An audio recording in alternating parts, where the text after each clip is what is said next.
Chapter 12. Of what a goatherd related to those with Don Quixote. Just then another young man, one of those who fetched their provisions from the village, came up and said, "Do you know what is going on in the village, comrades?" "How could we know it?" replied one of them. "Well then, you must know," continued the young man, "this morning that famous student shepherd called Chrysostom died, and it is rumored that he died of love for that devil of a village girl, the daughter of Guillermo the Rich, she that wanders about the wolds here in the dress of a shepherdess." "You mean Marcella?" said one. "Her I mean," answered the goatherd, "and the best of it is, he has directed in his will that he is to be buried in the fields like a Moor, and at the foot of the rock where the cork tree spring is, because, as the story goes, and they say he himself said so, that was the place where he first saw her. And he has also left other directions, which the clergy of the village say should not and must not be obeyed, because they savor of paganism. To all which his great friend Ambrosio the student, he who, like him, also went dressed as a shepherd, replies that everything must be done without any omission according to the directions left by Chrysostom, and about this the village is all in commotion. However, report says that after all, what Ambrosio and all the shepherds his friends desire will be done, and tomorrow they are coming to bury him with great ceremony where I said. I am sure it will be something worth seeing, at least I will not fail to go and see it, even if I knew I should not return to the village tomorrow." "We will do the same," answered the goatherds, "and cast lots to see who must stay to mind the goats of all." "Thou sayest well, Pedro," said one, "though there will be no need of taking that trouble, for I will stay behind for all, and don't suppose it is virtue or want of curiosity in me, it is that the splinter that ran into my foot the other day will not let me walk." "For all that we thank thee," answered Pedro. Don Quixote asked Pedro to tell him who the dead man was, and who the shepherdess, to which Pedro replied that all he knew was that the dead man was a wealthy gentleman belonging to a village in those mountains, who had been a student at Salamanca for many years, at the end of which he returned to his village with the reputation of being very learned and deeply read. Above all, they said, he was learned in the science of the stars, and of what went on yonder in the heavens, and the sun and the moon, for he told us of the crease of the sun and moon to the exact time. "Eclipse it is called, friend, not crease, the darkening of those two luminaries," said Don Quixote. But Pedro, not troubling himself with trifles, went on with his story, saying, "Also he foretold when the year was going to be one of abundance or estility." "Sterility you mean, friend," said Don Quixote. "Sterility or estility," answered Pedro, "it is all the same in the end, and I can tell you that by this his father and friends who believed him grew very rich, because they did as he advised them, bidding them sow barley this year, not wheat. This year you may sow pulse and not barley, the next there will be a full oil crop, and the 3 following not a drop will be got." "That science is called astrology," said Don Quixote. "I do not know what it is called," replied Pedro, "but I know that he knew all this and more besides. But, to make an end, not many months had passed after he returned from Salamanca, when one day he appeared dressed as a shepherd with his crook and sheepskin, having put off the long gown he wore as a scholar, and at the same time his great friend, Ambrosio by name, who had been his companion in his studies, took to the shepherd's dress with him. I forgot to say that Chrysostom, who is dead, was a great man for writing verses, so much so that he made carols for Christmas Eve and plays for Corpus Christi, which the young men of our village acted, and all said they were excellent. When the villagers saw the 2 scholars so unexpectedly appearing in shepherd's dress, they were lost in wonder, and could not guess what had led them to make so extraordinary a change.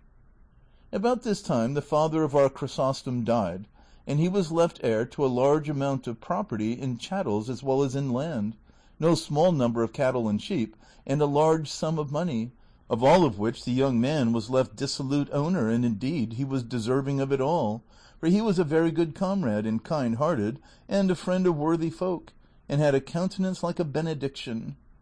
Presently it came to be known that he had changed his dress with no other object than to wander about these wastes after that shepherdess Marcella our lad mentioned a while ago, with whom the deceased Chrysostom had fallen in love, and I must tell you now, for it is well you should know it, who this girl is. Perhaps, and even without any perhaps, you will not have heard anything like it all the days of your life, though you should live more years than Sarna." Say Sara, said Don Quixote, unable to endure the goatherd's confusion of words. The sarna lives long enough, answered Pedro, and if, senor, you must go finding fault with words at every step, we shall not make an end of it this 12-month. Pardon me, friend, said Don Quixote, but as there is such a difference between sarna and Sara, I told you of it. However, you have answered very rightly, for sarna lives longer than Sara, so continue your story, and I will not object any more to anything.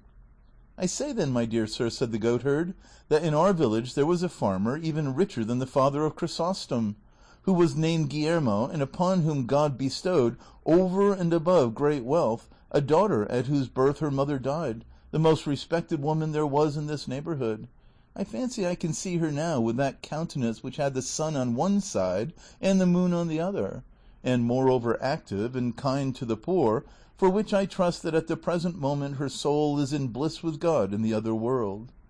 Her husband Guillermo died of grief at the death of so good a wife, leaving his daughter Marcela, a child, and rich, to the care of an uncle of hers, a priest and prebendary in our village.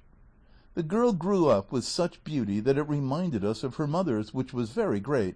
and yet it was thought that the daughters would exceed it.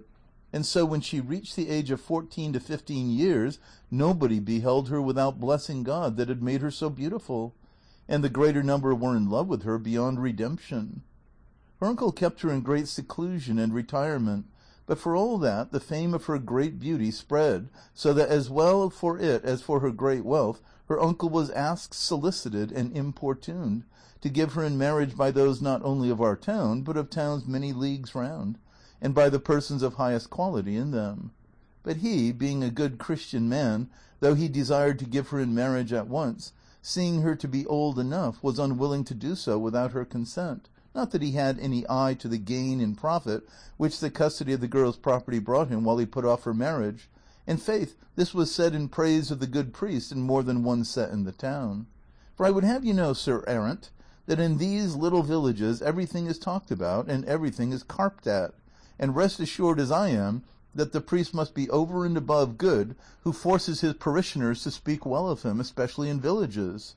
That is the truth, said Don Quixote, but go on, for the story is very good, and you, good Pedro, tell it with very good grace.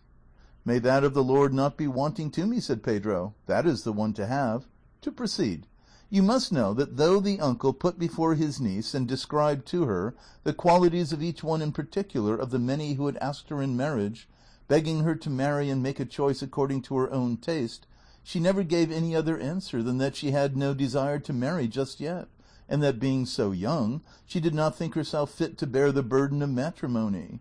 At these, to all appearance, reasonable excuses that she made, her uncle ceased to urge her, and waited till she was somewhat more advanced in age and could mate herself to her own liking. For, said he, and he said quite right, parents are not to settle children in life against their will. But when one least looked for it, lo and behold, one day the demure Marcela makes her appearance turned shepherdess, and in spite of her uncle and all those of the town that strove to dissuade her, took to going afield with the other shepherd lasses of the village, and tending her own flock. And so, since she appeared in public and her beauty came to be seen openly, I could not well tell you how many rich youths, gentlemen, and peasants have adopted the costume of Chrysostom, and go about these fields making love to her. One of these, as has been already said, was our deceased friend, of whom they say that he did not love but adore her. But you must not suppose, because Marcela chose a life of such liberty and independence, and of so little or rather no retirement, that she has given any occasion, or even the semblance of one, for disparagement of her purity and modesty. On the contrary, such and so great is the vigilance with which she watches over her honor, that of all those that court and woo her not one has boasted, or can with truth boast, that she has given him any hope however small of obtaining his desire.